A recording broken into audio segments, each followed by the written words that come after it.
The wind carried dust and sorrow across the Baxter ranch that morning, sweeping through the dry corral like a whisper from the desert itself. The Arizona sun hung low, casting a hard, amber light over the land. The kind of light that made every scar on the earth stand out, every cruelty visible. Clementine Ross stood by the fence, her cheeks still swollen where Jediah Baxter's backhand had found her earlier.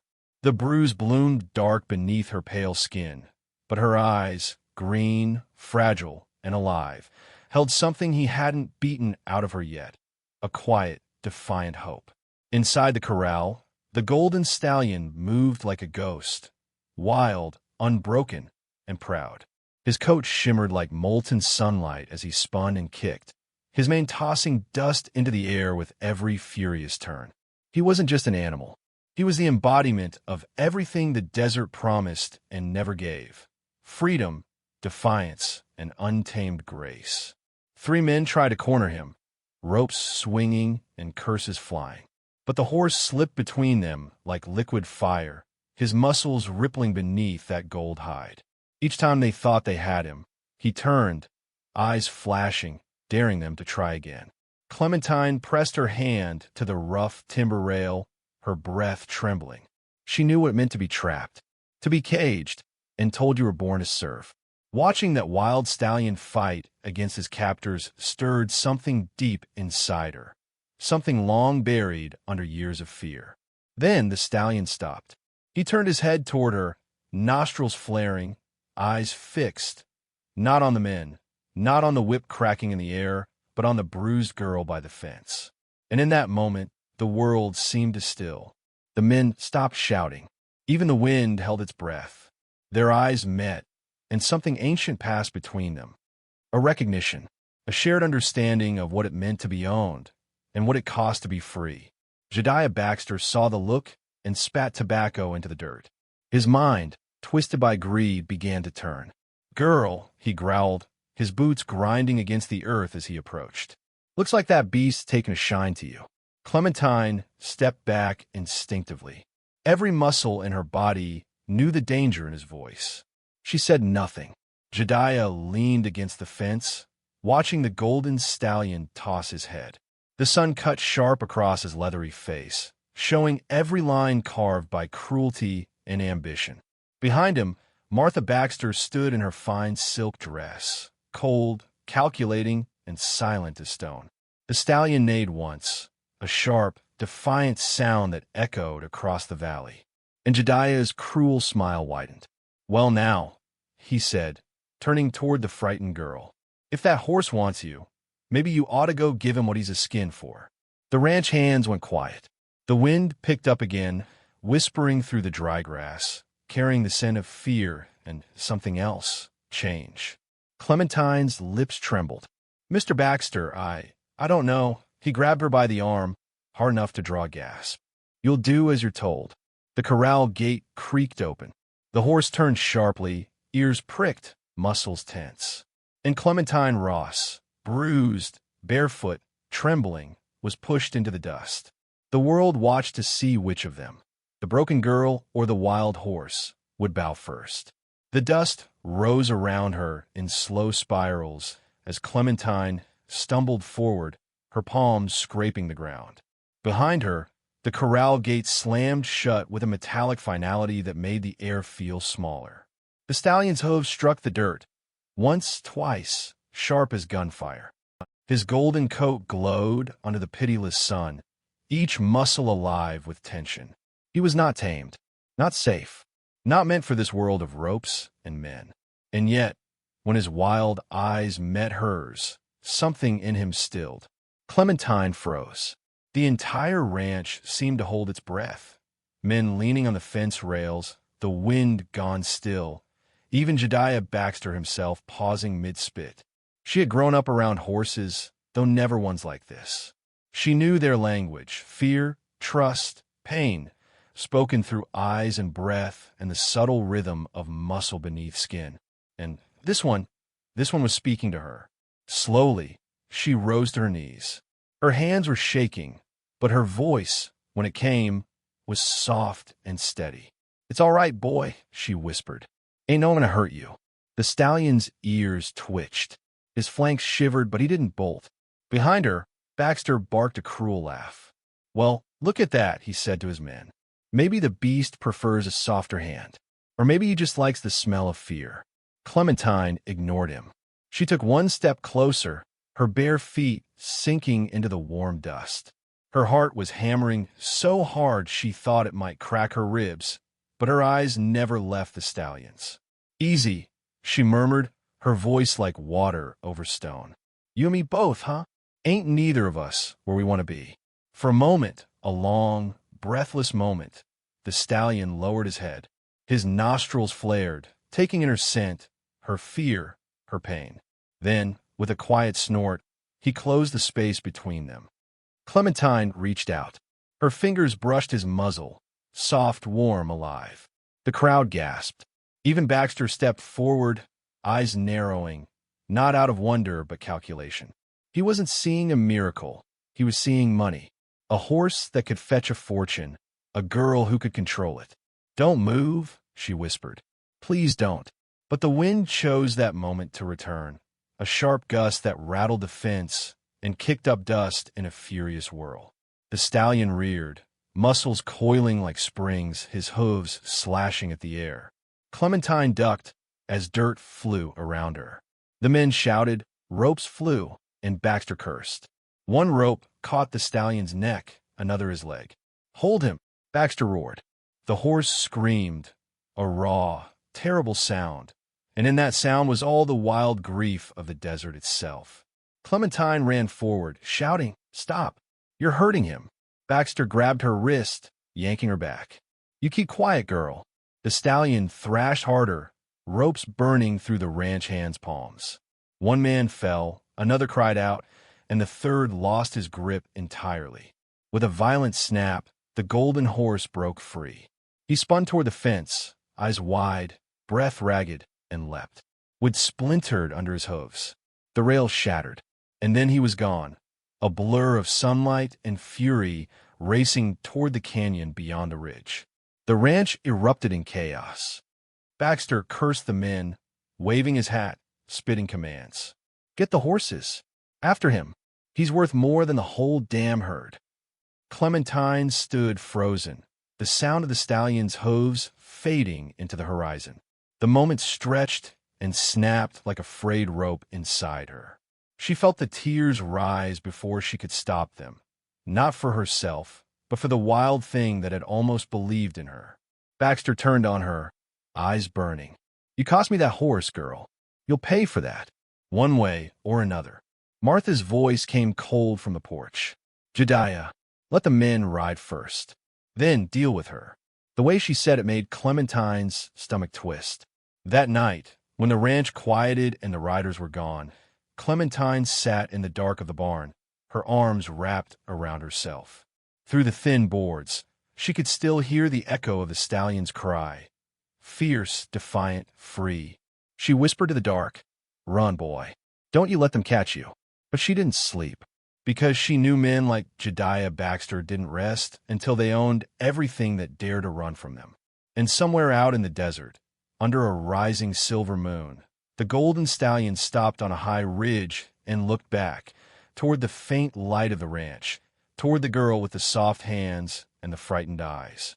He pawed the ground once, snorted, and turned toward the dark mountains. Neither of them knew it yet, but their paths were bound by pain, by freedom, and by the kind of fate that can't be bought or buried. The dawn broke slow over the hills, painting the horizon in bruised colors, violet, rust, and the thin, pale gold of dying embers. The ranch was already awake. The sound of boots on gravel, the sharp clatter of rifles being loaded, the murmur of men too tired to think and too angry to quit. The stallion was gone 2 days now, and in that time, Jedediah Baxter had lost more than sleep. He lost face. The desert didn't forgive weakness, not in men, not in beasts, not in those who tried to rule both. He stood on the porch, coffee steaming in one hand, the other resting on his belt buckle. His eyes were red from whiskey and rage. Martha watched him from behind the screen door, her fingers clutching the frame tight enough to turn the knuckles white. "You send those men into the canyon again," she said. "You'll lose them too. There's nothing out there but rocks and ghosts." Baxter didn't look at her. "That horse is worth $5,000 alive and twice that dead. Ain't no ghost ever stopped me." Martha's lips tightened. "You're not hunting a horse, Jediah. You're hunting a curse." He turned to her then, his smile crooked and cold. "Then maybe it's time the curse met its maker." He tossed back the coffee, set the cup down, and called for his foreman. Clementine watched all of it from the barn's half-open door. Her wrists were still raw from where Baxter had grabbed her 2 nights ago. She hadn't spoken much since, not to Martha, not to the hands, not even to the horses. She just listened, to hoofbeats, to gossip, to the quiet between things. And it was in that quiet she heard it. Far off at first, like thunder without the storm. Then closer, sharper, hooves. Not many. 2, maybe 3. The men turned, rifles lifting. Baxter's voice cut through the morning air. "Hold your fire." The riders crested the ridge, 2 men on dark horses, and between them, stumbling and roped, was the golden stallion. The crowd erupted. One of the riders, a grizzled man with a scar across his cheek, swung down first. "Found him in Dry Creek," he said. "Took 3 of us and near kill my bay getting him back." Baxter's grin spread, slow and mean. "I knew he'd crawl home." The second rider dismounted. He was younger, maybe 30, but there was something old in his face. The kind of stillness that came from years of watching men die and learning nothing from it. He said nothing, just handed the reins over, then turned his eyes toward the barn, toward Clementine. For a heartbeat, their eyes met. Hers wide, startled. His unreadable, like the desert before a storm. Baxter clapped his hands. "Get him tied down in the north pen. We'll break him proper this time." The men obeyed, dragging the stallion toward the corral. He fought them every inch, teeth bared, hooves lashing, wild eyes blazing like molten gold. Clementine flinched with every blow, every shout, every sound of the ropes tightening. The younger rider hadn't moved. He just watched her. Then, after a long moment, he spoke, voice low, rough as gravel. "You the girl that calmed him?" She hesitated. "Yes." "Then you best stay out of sight. Baxter means to bleed that horse till he learns what obedience tastes like." Her throat tightened. "And you? You want his men?" He looked down at the dust, then back up, the ghost of a smile at the corner of his mouth. Not for long. Before she could ask what he meant, Baxter's voice cut through the yard. "Hey, rider, you get paid when the horse is broke, not before. Now earn it." The man turned slowly. "You don't have enough silver in this whole damn county to pay me for what's coming." The words hung in the air like the rattle of a snake. Baxter frowned. "What's that supposed to mean?" The rider didn't answer. He just walked to the fence, leaned one arm on the rail, and watched as the men tried to break the stallion again. Clementine couldn't take it. She stepped forward, hands trembling. "You can't do this. You'll kill him." Baxter's head snapped toward her. "You shut your mouth, girl, or I'll—" He never finished. The stallion reared up, tearing a rope loose. One hoof caught a man's chest, a sickening thud, and the man went down hard, blood blooming dark through his shirt. The yard exploded in shouts. Rifles came up. The golden horse wheeled, eyes wide, and in that chaos, in that heartbeat between mercy and madness, the younger rider moved. He drew his revolver, not at the horse, at Baxter. "Let him go," he said, voice calm as prayer. Baxter's eyes went wide. "You've lost your damn mind."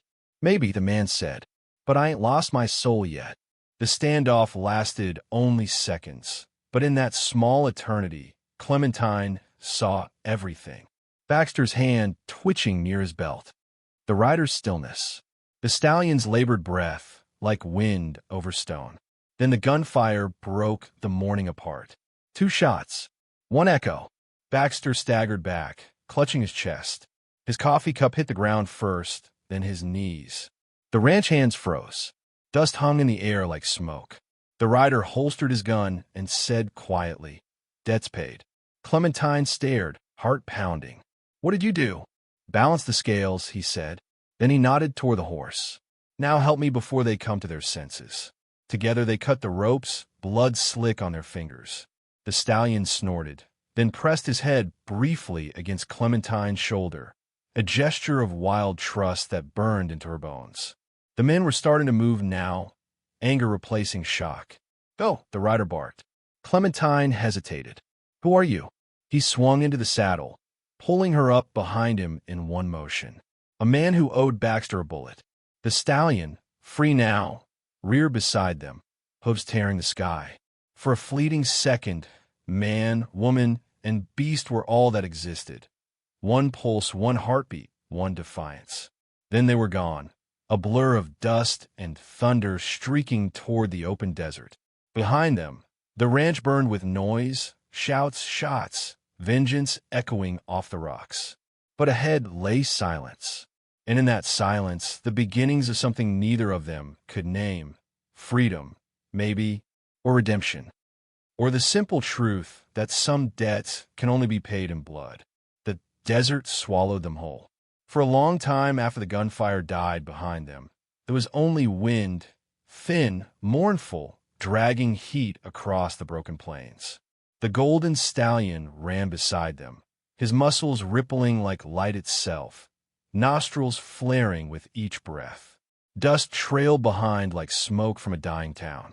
Clementine clung to the stranger's back, her fingers gripping the worn leather of his coat.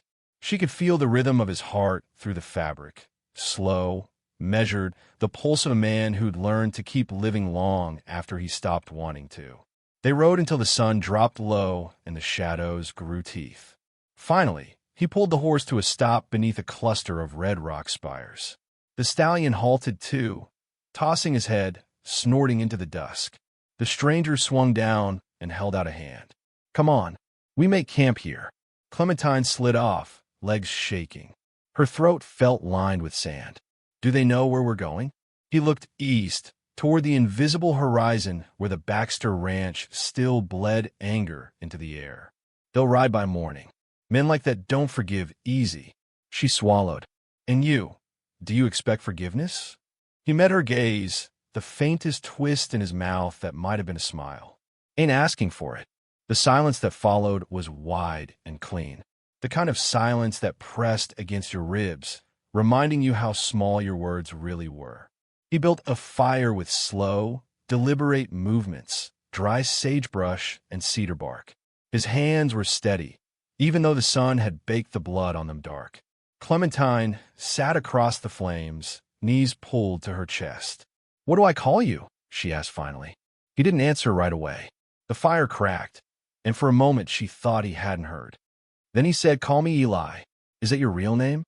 He shrugged. It'll do. The stallion had wandered a few yards off, head down, grazing on dry grass. Eli watched him for a while before speaking again. Baxter's men'll track us by the riverbeds. We'll cut west through the ridges tomorrow, keep to stone. Horses leave no sign there. And then we keep riding. Clementine frowned. To where? Eli stirred the fire with a stick. Sparks jumped and died in the wind. Doesn't much matter. West don't end. She looked at him for a long time, studying the face half lit by firelight. The hard lines, the faint scars along his jaw, the eyes that never seemed to rest. You've been running a long while, haven't you? He didn't deny it. Some debts don't get paid. You just ride with them till you die. The words hung heavy. She thought of the stallion, wild, untamed, punished for his spirit. She thought of herself, bound by a man's cruelty and the mercy of another who carried his own chains. When she spoke, her voice was barely a whisper. What did Baxter do to you? Eli leaned back against the rock, exhaling smoke. Took everything that mattered. My brother owed him money, gambling, cattle, the usual. Baxter strung him up outside the barn when he couldn't pay. Called it a warning to others. He paused, eyes far away. I cut him down. Buried him where the river bends. Told myself I'd ride east, start over. But the land don't forget blood. Neither do men. Clementine stared into the fire. So when you saw him beating that horse, I saw him beating my brother again, Eli finished. And I was done watching. The wind shifted. The flames leaned west. They didn't speak for a long time after that. The desert had a way of quieting even the heaviest thoughts. Above them, the stars came out, hard and cold, uncountable. Somewhere a coyote called, its cry splitting the night like a blade through silk. Clementine wrapped her shawl tighter. You think they'll come tonight? Eli shook his head. No, they'll wait for moonrise. Easier to track under silver light. Her stomach tightened. You talk about killing like you talk about weather. He looked at her then, eyes sharp. You ever seen the kind of men Baxter kept? She hesitated.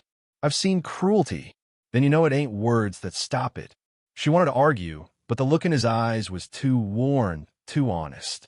He'd been past the point where prayer could reach. They broke camp before dawn. The desert was still, the air cold enough to bite. Eli checked the horses, tightened the cinches.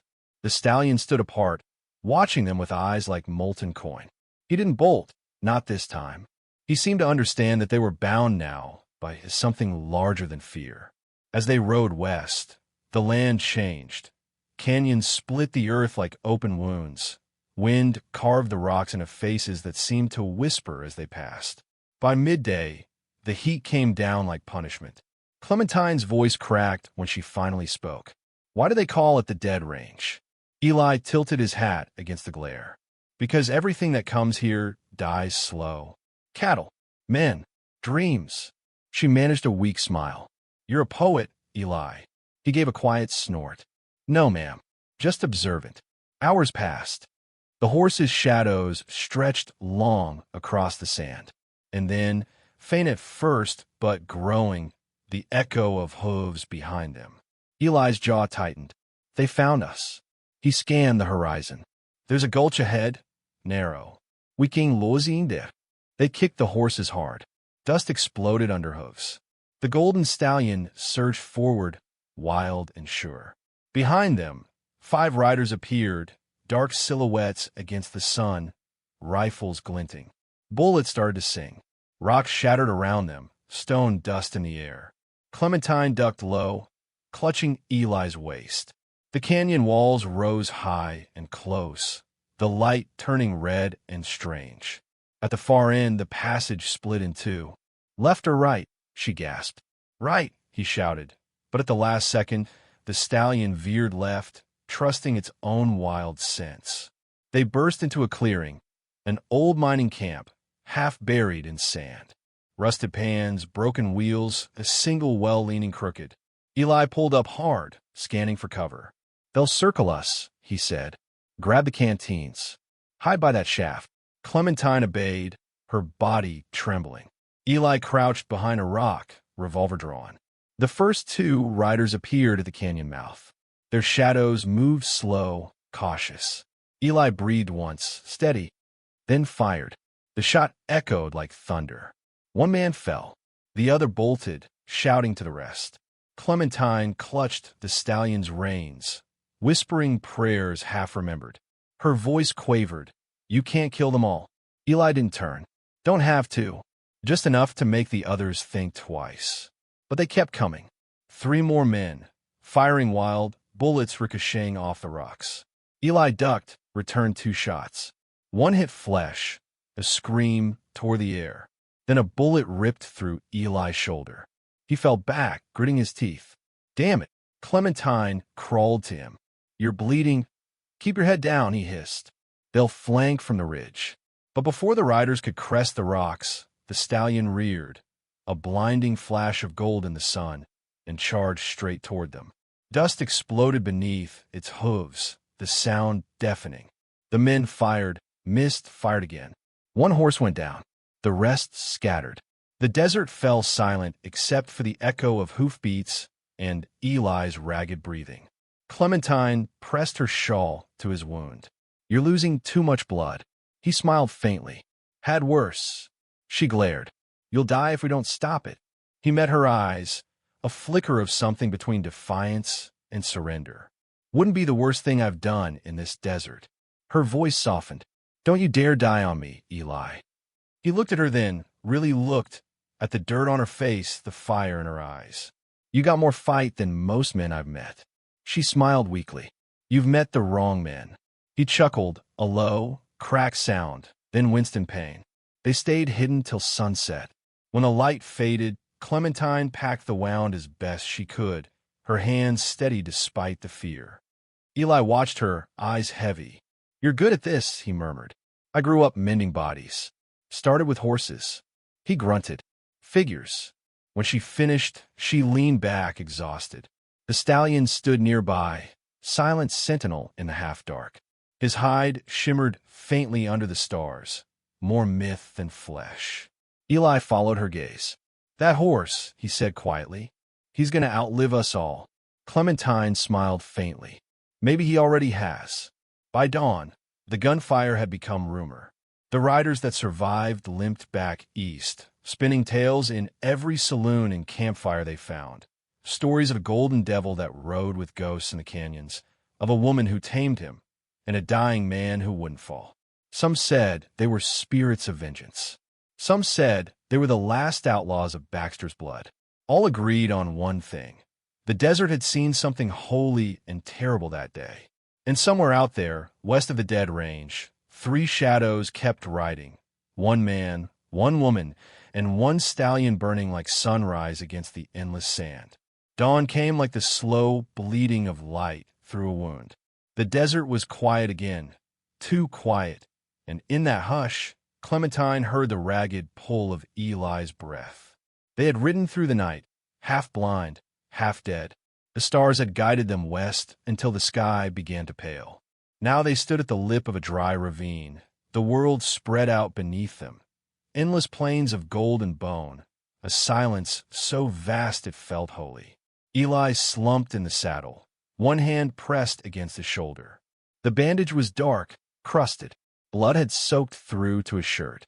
He looked smaller somehow, as if the land itself was pulling him back into its dust. Clementine steadied him. "We need to stop. You can't keep riding."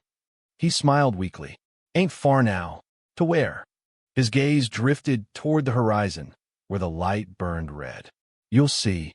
She wanted to argue, but something in his voice silenced her, the same calm that comes when a man already knows his ending.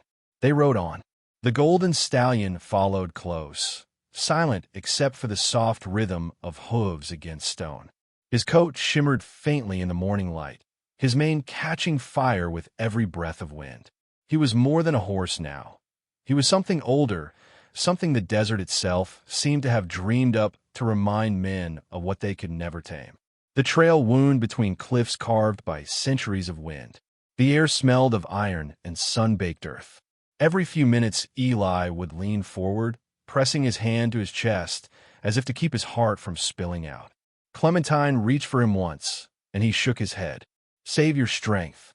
"My strength," she said softly. "You're the one dying." He gave a small, crooked grin. "Everyone's dying, Clementine. Some of us just got the decency to know when." They reached the plateau by midday. Below them stretched a valley green with wild sage, an oasis in the bones of the world. A narrow creek glimmered like glass. The place felt untouched, quiet in the way that only the oldest things could be.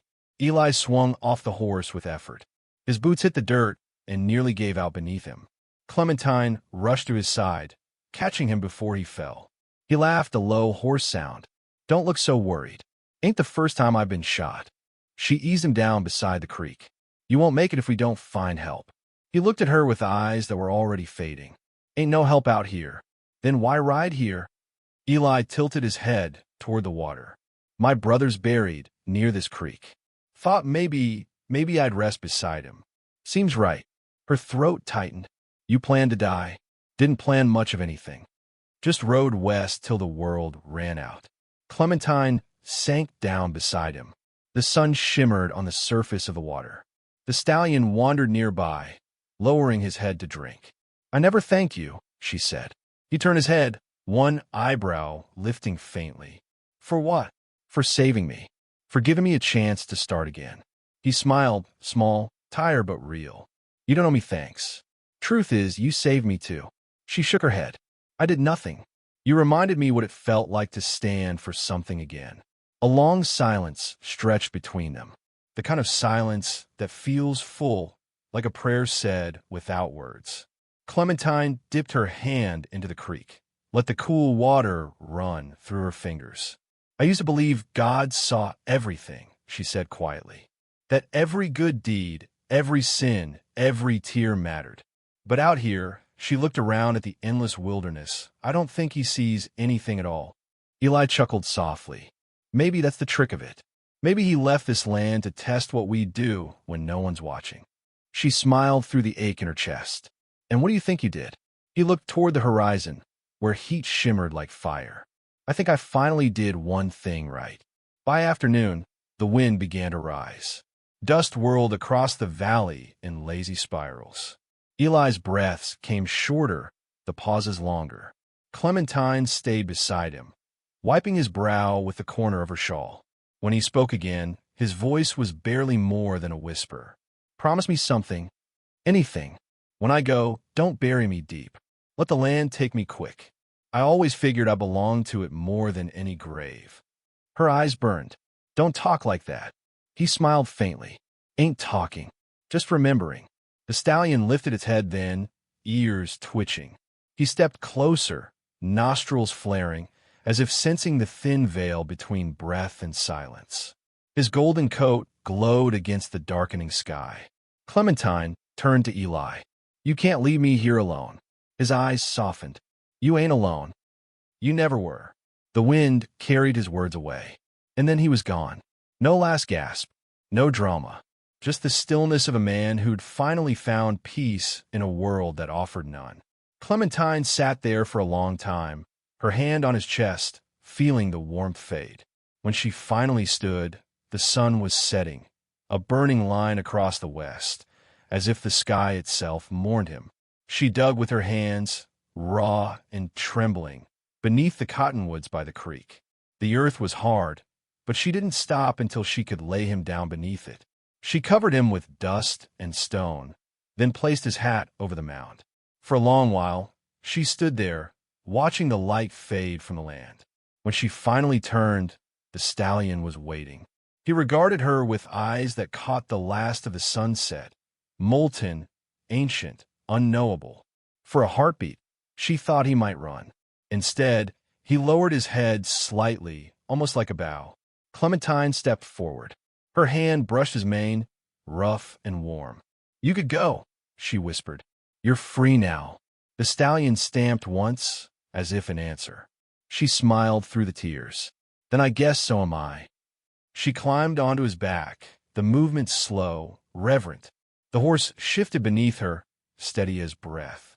When she looked back at the creek, the last light was slipping away, painting the sky in bruised colors, red, purple, and gold. Clementine whispered a prayer, not to God, but to the man beneath the earth. Ride easy, Eli. Then she turned west. The stallion started forward, hooves striking sparks from the stone. The sound echoed through the canyon, the rhythm of a legend being born. Weeks passed, then months. Stories began to spread. In mining towns, border saloons, and among the drifters who moved like shadows across the plains. They spoke of a woman riding a golden horse through the canyons, a shawl of gray and dust trailing behind her. They said she rode at night when the moon burned low and that no bullet could touch her. Some said she was a ghost. Others said she was vengeance. A few swore she was mercy itself. And when the wind carried her name, it came wrapped in awe and sorrow. Clementine. One evening, years later, a young boy tending cattle near the river saw a flash of gold on the ridge. He shaded his eyes, heart quickened. The figure rode against the dying light. Woman and horse, one shape, one soul. He ran to fetch his father, but when they returned, there was nothing there but the dust still hanging in the air and the faint sound of hooves fading westward. The boy's father looked long into the distance. Don't chase ghosts, son, he said softly. They ride where men can't follow. But the boy never forgot that light. And long after, when the wind moved through the cottonwoods, it carried a whisper like the echo of hooves and a woman's voice saying, Ride easy, Eli. The desert kept its secrets, as it always did. But sometimes at dusk, when the sky burned low and the world turned gold, Travelers swore they saw her, a lone rider on a stallion of sunlight, heading forever toward the last horizon. And those who knew the tale would tip their hats and fall silent, for some stories weren't meant to be told, only remembered. Because out there, west of the Dead Range, where the bones of the old world sleep beneath the dust, the ghosts still ride, and the land remembers the price they paid for freedom. The years folded over the land like pages no one cared to read anymore. Salvation Creek dried up, then filled again, then dried for good. The church fell to ruin. The bank burned one summer night, and what few men remembered Cordwell's name only spat it like a curse. But the legend, the real legend, never died. Old-timers at the saloon would lean close to the fire and whisper about the day a nun was sold for debt, and a rancher with nothing left bought her freedom with his last silver dollar. Some said he was a fool. Others said he was the last good man to ride that country. And when they talked of her, the woman who vanished into the canyons with a golden stallion, their voices would drop softer, as if afraid she might still be listening. Some claimed she settled in the hills near Santa Rosa, tending to sick children and outlaws alike. Some swore she never aged, that they saw her 10, 20 years later, still riding under the same wide sky.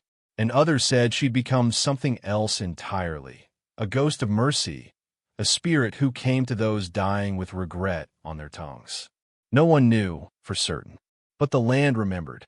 Every spring, when the wind came warm off the plains, wildflowers bloomed near the old creek where Eli Whitmore lay buried. And sometimes, at sunset, travelers passing that way would hear it, faint and far, the soft echo of hooves and a woman's voice humming a hymn the desert itself had taught her. A song without words, a song about loss and love and the long, hard road to grace. And somewhere beyond that horizon, the one no man ever truly reaches, a golden stallion still runs, mane blazing like fire, carrying two souls toward the light that never fades.